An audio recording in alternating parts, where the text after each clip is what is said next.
Du hast das Bild wahrscheinlich im Kopf. Eine schwimmende Insel aus Müll irgendwo im Pazifik. Ein Teppich aus Plastikflaschen, Tüten und alten Netzen, so dicht, dass man fast darüber laufen könnte. Dreimal so groß wie Frankreich. Diesen Ort gibt es wirklich. Er liegt zwischen Kalifornien und Hawaii. Und Wissenschaftler nennen ihn den großen pazifischen Müllstrudel. Nur, wenn du mit einem Boot mitten hindurchfährst, siehst du fast nichts. Kein Land, keine Insel, keinen festen Teppich. Nur blaues Wasser, das ein wenig trüb wirkt. Und genau das macht diesen Ort so gefährlich. Denn das, was dich hier wirklich bedroht, kannst du kaum sehen. Und ein Teil davon landet irgendwann auf deinem Teller. Willkommen beim Kern der Dinge. Wir reisen heute in die größte Müllansammlung, die die Menschheit je erschaffen hat. Wir klären, warum sich der Plastikmüll eines halben Planeten ausgerechnet an dieser einen Stelle sammelt. Und wir enthüllen, warum die eigentliche Gefahr nicht die Netze und Flaschen sind, die du siehst, sondern etwas, das kleiner ist als ein Staubkorn. Wenn du wissen willst, wie unser eigener Müll heimlich zu uns zurückkommt, dann abonniere jetzt den Kanal. Um zu verstehen, warum es diesen Ort gibt, musst du wissen, wie sich das Meer bewegt. Die großen Ozeane stehen nicht still. Winde und die Drehung der Erde treiben das Wasser in gewaltigen, langsam kreisenden Strömungen, die Fachleute einen Wirbel nennen. Im Nordpazifik dreht sich so ein Wirbel über ein Gebiet, das größer ist als ganz Russland. In der Mitte dieses Wirbels ist das Wasser seltsam ruhig, wie das stille Auge eines Sturms. Segler nannten solche windstillen Zonen früher die Rossbreiten, weil Schiffe dort manchmal tagelang bewegungslos feststeckten. Alles, was treibt, wird langsam nach innen gezogen und bleibt dort gefangen. Ein Stück Treibholz verrottet irgendwann. Ein toter Fisch wird gefressen. Aber Plastik bleibt. Es kreist jahrelang, wandert immer weiter zur Mitte und sammelt sich dort zur größten Müllfalle der Welt. Niemand hat diesen Ort gebaut. Die Strömungen des Ozeans haben ihn ganz von allein zusammengetragen. Lange ahnte niemand, dass dieser Ort überhaupt existiert. Entdeckt wurde er durch einen Zufall. 1997 segelte ein amerikanischer Kapitän namens Charles Moore von Hawaii zurück nach Kalifornien. Statt der üblichen Route geriet er mitten in den ruhigen Kern des Nordpazifikwirbels, ein Gebiet, das Segler sonst meiden, weil dort kaum Wind weht. Tagelang glitt sein Schiff durch dieses tote, stille Wasser. Und egal wann er über die Reling schaute, überall trieb Plastik. Nicht als Insel, nicht in einer Ecke, sondern verteilt bis zum Horizont, Stunde um Stunde, Tag um Tag. Er nannte es später eine Plastiksuppe. Moore hatte etwas gefunden, das seitdem nur immer größer geworden ist. Aber woher kommt das alles überhaupt? Die meisten Menschen glauben, dieser Müll stamme von Schiffen, die ihn auf offener See abladen. Doch das stimmt so nicht. Rund 80% des gesamten Plastiks im Meer kommt vom Land. Es beginnt an einer Bushaltestelle, auf einem Parkplatz, an einem Flussufer, oft tausende Kilometer vom Meer entfernt. Regen spült es in Bäche, Bäche münden in Flüsse und die Flüsse tragen es hinaus in den Ozean. Und dabei zählt vor allem eine kleine Zahl von großen, dreckigen Strömen.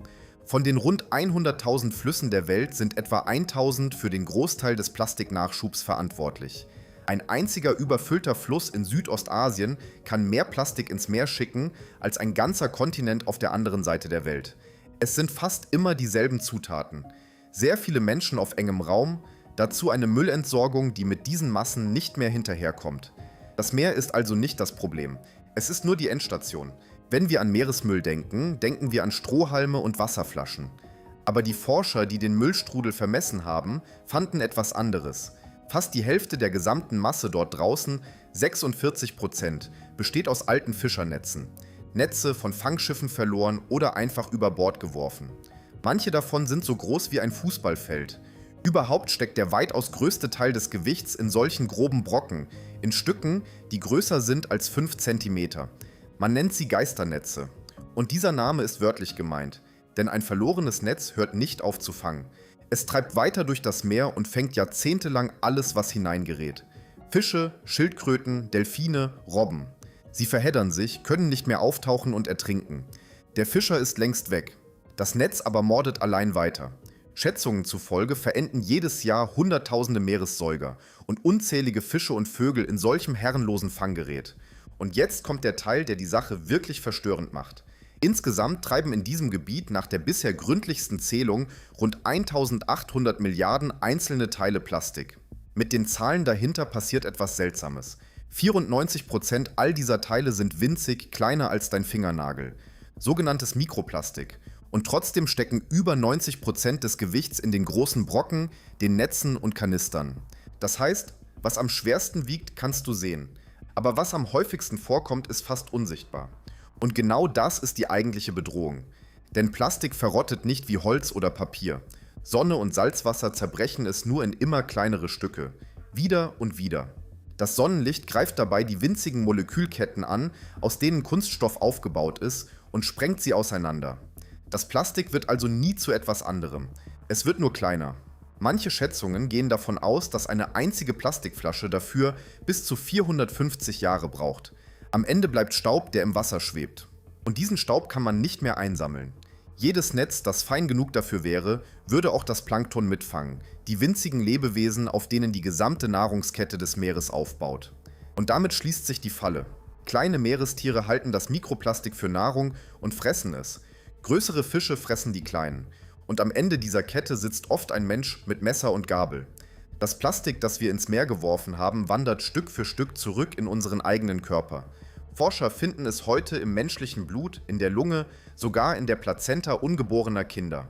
Und man hat Mikroplastik inzwischen an den entlegensten Orten der Welt nachgewiesen. Vom Gipfel des Mount Everest bis hinunter zum Grund des tiefsten Meeresgrabens. Der Müllstrudel ist also kein ferner Ort irgendwo im Pazifik, der uns nichts angeht. Er ist eine gewaltige, langsam mahlende Maschine, die unseren Abfall zerkleinert und uns zurückschickt. Es gibt noch eine Entdeckung, mit der niemand gerechnet hat. Normalerweise leben Küstentiere wie Muscheln, Seeanemonen und kleine Krebse nur in Ufernähe auf Felsen und Steinen. Draußen im offenen Ozean fehlt ihnen der Halt. Es gibt dort nichts, worauf sie sitzen könnten, bis der Mensch ihnen etwas gab. Auf den Plastikteilen im Müllstrudel haben Forscher inzwischen rund 40 verschiedene Küstenarten gefunden. Sie sitzen auf dem Plastik, wachsen darauf und pflanzen sich sogar fort. Mitten auf dem offenen Meer, tausende Kilometer von jeder Küste entfernt. Eine völlig neue Lebensgemeinschaft, die es ohne unseren Müll niemals gegeben hätte. Die Natur hat sich unseren Abfall zur Heimat gemacht und dieser Ort wächst. Als Wissenschaftler ihn 2018 zum ersten Mal wirklich gründlich vermaßen, war er 16 Mal größer, als man vorher geschätzt hatte. Neuere Messungen über 7 Jahre zeigen, dass sich allein die Zahl der kleinen Plastikteile fast verfünffacht hat. Und weil der Strudel keine feste Insel ist, sondern eine treibende, ständig wandernde Wolke aus Plastik, kann ihn kein Satellit von oben scharf abbilden. Genau deshalb schwanken die Schätzungen zu seiner Größe so stark. Der Müll kommt schneller nach, als die Strömungen ihn je verteilen könnten. Und jetzt kommt der Gedanke, der wirklich schwer im Magen liegt.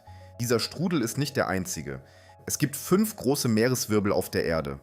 Das bedeutet, es gibt 5 solcher Müllfallen. Der im Nordpazifik ist nur die größte und bekannteste von ihnen.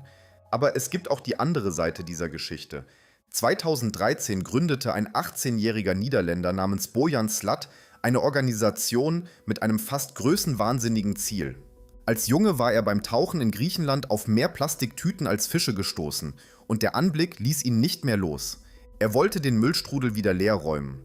Seine Idee war so einfach wie clever.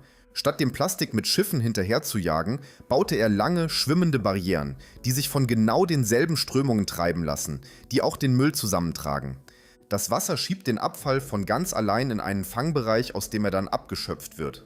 Zusätzlich stellt seine Organisation solarbetriebene Fanganlagen in die dreckigsten Flüsse, um den Müll zu stoppen, bevor er das Meer überhaupt erreicht. Bis heute hat sie so über 50 Millionen Kilogramm Plastik aus Flüssen und Meeren geholt. Das Ziel, bis zum Jahr 2040 90% des treibenden Meeresplastiks zu entfernen. Es ist ein Wettlauf. Auf der einen Seite eine Handvoll Maschinen, auf der anderen der Abfall von 8 Milliarden Menschen. Und trotzdem bleibt eine unbequeme Wahrheit. Selbst wenn wir jedes sichtbare Netz und jede Flasche herausfischen würden, der feine Plastikstaub, der schon jetzt im Wasser schwebt, lässt sich nicht mehr einsammeln. Ein Teil dessen, was wir in den letzten 70 Jahren ins Meer gegeben haben, wird dort bleiben, lange nachdem wir alle nicht mehr sind. Die eigentliche Frage ist also nicht, wie wir diesen einen Müllstrudel wieder sauber bekommen, sondern wie wir aufhören, die nächsten 4 zu füttern. Was denkst du, würdest du auf einer Kreuzfahrt oder am Strand überhaupt bemerken, dass du gerade durch so ein Gebiet fährst? Schreib es in die Kommentare. Wir sehen uns beim nächsten Kern der Dinge.